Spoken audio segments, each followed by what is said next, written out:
This is the new EV3 and it's Kia's answer to the smallest EV that they currently offer.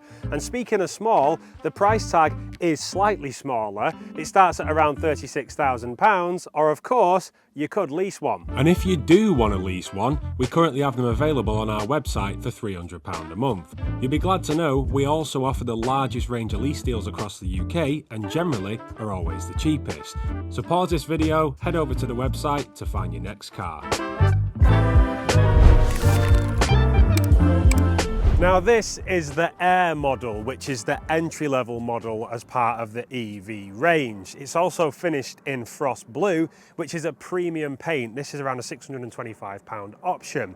They also offer a GT line model and a GT line S model, which is the top tier. And to be honest with you, apart from the price tag, there isn't really that much in it when it comes down to the tech and infotainment inside. It's more about the finishes like the leather and everything else. Now normally I'd open the bonnet and show you an engine, and I can't show you anything in here because Kia do frunks in the most stylish and very luxurious way. There's actually nothing to look at other than the fact you've got a screen wash top up there, and if you lift this you've got access to your brake fluid and your battery. You've got a very, very small frunk here, which is probably big enough just to store your charge cables or maybe a couple of bottles of water. And as I've said with every frunk in every car to every manufacturer, how awesome would it be if that was a fridge? But forget the fridge for a minute, because not a single manufacturer has bothered to do it yet. Now the Air model produces 201 brake horsepower, 283 Newton meters of torque. It has a top speed of 105 miles per hour, but let's face it, who's doing that legally? And it also has a 0 to 60 in 7.7 seconds, which sounds on the slow side. And when you get it out on the road, it certainly feels a lot quicker than that. It has an 81.4 kilowatt hour battery, which produces a combined range of around 375 miles, or over 400 miles if you're driving it in the city. But those figures are claimed by Kia, and I do wonder how accurate they are. Now when it comes to Kia's styling with EVs, I've always really liked the boxy sort of jagged edge look. However, after living with this EV3 for well over a week, I'm starting to think I'm not that fond. Everything, in my opinion, from this position looks fantastic. And then when you get to about here, you're okay. And when you get to about here, this is where it starts to look really weird, and you don't notice it until you open the door. Just look at the length of that and how square and boxy it looks. And playing into that boxy look, you get these square shaped looking wheels, and I think it's quite a unique design. They do look really nice when they're going down the road. Now they offer aerodynamics because there's not many vents. Enough of me drearing on about the wheels. How fast does the EV3 charge? Utilising a normal 7 kilowatt household charger, you'll be looking at roughly 7 hours. And if you use a 50 kilowatt charger, it'll take you around an hour and 19 minutes. And if you decide to charge at 128-ish kilowatt hours, which is the max this car can cope with, it'll take roughly 31 minutes, and we'll put that to the test later. But when it comes to the boot, this is where China have really spoiled us with the MG HS, which starts at around £26,000, 10 grand cheaper than this car. The HS has an electronic tailgate. The Kia EV3 doesn't. Now, I know that's a little picky thing in today's age. I mean, it's a very small boot, it's light, it's not too hard to open. If anything, it's quicker if you need to get in and out the boot when it's raining. But it just kind of feels like it should have one for that sort of price tag. Now the boot space is 460 litres, and that can be expanded up to 1,250 litres if you fold the seat down. You can also make the boot a little bit bigger by getting rid of this flat floor and lifting this and sliding it down underneath, just to give you that little bit of deeper floor space. But where things get a little bit annoying is if you take the parcel shelf out, there is literally nowhere that this can go without getting in the way. You can't even tuck behind the seats, and you kind of have to just live with that sliding around. But I think there could have been a little bit more thought put into the design of that, so it was stored nice and neat under the floor. For a small car, in the back it does feel quite airy, and I think the light coloured materials certainly help with that. Now the seat in front of me is set to how I would drive, and as I say in every video, I'm 9'10". The legroom is a little bit limited. For someone that's as tall as me sat in the front, maybe a couple of hours sat here wouldn't be too much, but I certainly wouldn't like to go on a long journey in it. You've also got a armrest that falls down here with two cup holders in, nice cushion sort of cloth feel, two USB-C sockets, one either side of the seat so you can plug your phones in, and you can also control the direction of the fans. You don't have any quad climate zone control in here, literally just directional fans. You've got this nice aluminium strip down the door. Things are a bit plasticky, but they're not cheap plastics. They're certainly very, very premium, and you have to hand it to Kia that they've gone for sort of a different design with this car, not something that's traditional. Don't get me wrong, I don't think it will age well, but if you are leasing a car, do you really care? Because chances are, when you come to the end of your term, you're probably going to chop it in and get something different. As soon as you sit in this driver's seat, you can't help but notice just how light it is in this car. And I think it definitely helps the fact that all the grey cloth materials also sort of transfer onto the dashboard. They're not cloth, but they're like a grey plastic. The only negative I can kind of find with that is when the sun is beaming down low in the sky, the dashboard tends to reflect quite a lot on the windscreen. You do get used to it. It's only something I've noticed because most cars do have a black dashboard. The steering wheel though just feels absolutely gorgeous. It's kind of like an oval square shape, and the buttons on it are something that you see in Hyundai and Genesis. They all sort of follow the same format, they're just slightly different shapes, and as you move up through Hyundai into Genesis, they just get a little bit more premium. The screen in front of you, very BMW inspired. It's exceptionally crisp on the driver's display. However, I would say on the Apple CarPlay display, it isn't the crispest compared to the driver's display. It certainly isn't bad, it's just not the greatest resolution.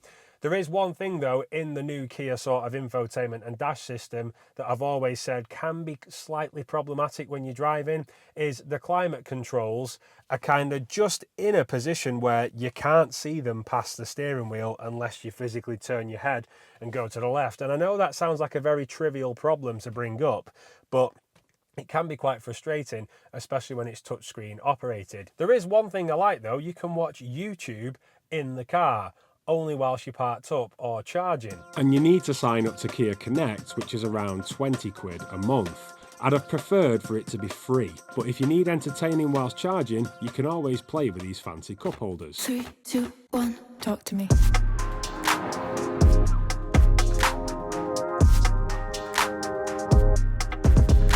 Okay. Do you know what? When you get into an EV from Kia, everything just feels so refined and smooth. It's premium, relaxed driving. The steering is just sensational. It's butter soft when you want it to be, and it's sport stiff when you need it to be. When it comes to parking, the palm rolls are just an absolute dream.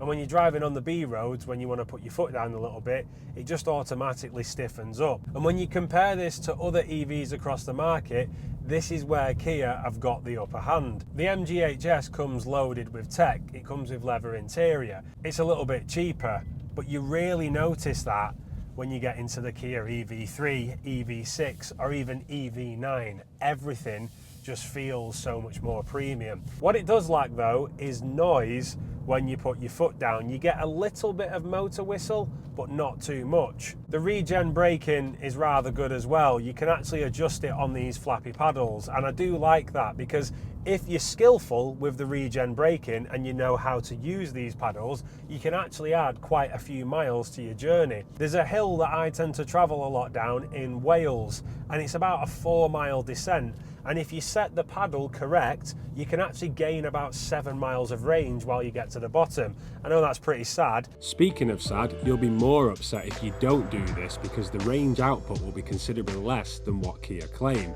Now I reference the MG quite a lot in this video, and one thing that I hate about that car... This. Shut up! Stop! Please! So does the EV3 hold the upper hand? There are some bings and bongs. There's a little radar above the steering wheel that stares at you and tells you if you're tired or if you're breaking the speed limit. I'm currently in a 30 zone and it's telling me that I should only be doing 20 because we've not passed a sign yet. But the bongs are not too intrusive. On the MG HS, they're absolutely diabolical. Well, that answers that question then. But more importantly, what's it like if you want to drive with a little bit of enthusiasm? So we just put it into sport mode and give it a little poke. I'll tell you what, that's not actually that bad. and it picks up speed very well. That certainly doesn't feel like 201 horsepower. Then again, it's instantaneous power. It's a single motor car that powers the front wheels, and the way it pulls is actually quite surprising. You can feel the wheels sort of torque steering from 201 horsepower, which is absolutely mind-blowing. Tell you what, you can tell the suspension isn't as sporty, and you can seriously feel the weight in the batteries in the floor, because there's a bit of a dip here, and if we watch, quite springy. Very hard to make an EV look quick, but there's a lot of stuff sliding around at the minute, and that should probably give the indication away. Brakes, not the most aggressive, but then again, with this weighing 2.4 tons, there's a lot of weight you've got to slow down there. It certainly feels quicker than 7.7 seconds. And with a comment like that, Thomas, we shall put it to the test. Let's get to the Leasing.com start line. Let's see if it can do it a little bit quicker than that. I'm going to go left foot down, obviously not got launch control, just going to make sure we're in sport, and in 3, 2, 1, very lagged start. 30, 40, 50, 60. Not too bad. It's just, it doesn't let the power go quick enough. In fact, I think we'll try that again. So maybe don't put the foot on the brake this time. 3, 2, 1, very lagged. 20, 30, 40, 50, 60. There we go. For 7.7 seconds, that does feel quick. With the battery now shredded, we should probably take it for a charge and put that claimed 31-minute charge time to the test. So we've just stopped with the EV3, and now I want to prove that what is the actual charging capacity like and how long does it actually take to charge. Now this particular model has an 81 kilowatt hour battery, and it offers charging speeds of up to 128 kilowatt. So this charger we've stopped at is 150 kilowatts. There's nothing else really plugged into it at the minute, so we're going to hope that all the power gets prioritized into this car. Kia claim 31-minute charge time. I think it's going to do it slightly quicker because it is warm, the batteries are warm, we've been on a drive, and we'll just see how quickly this car charges. But while we wait, we'll do it properly and go for a coffee.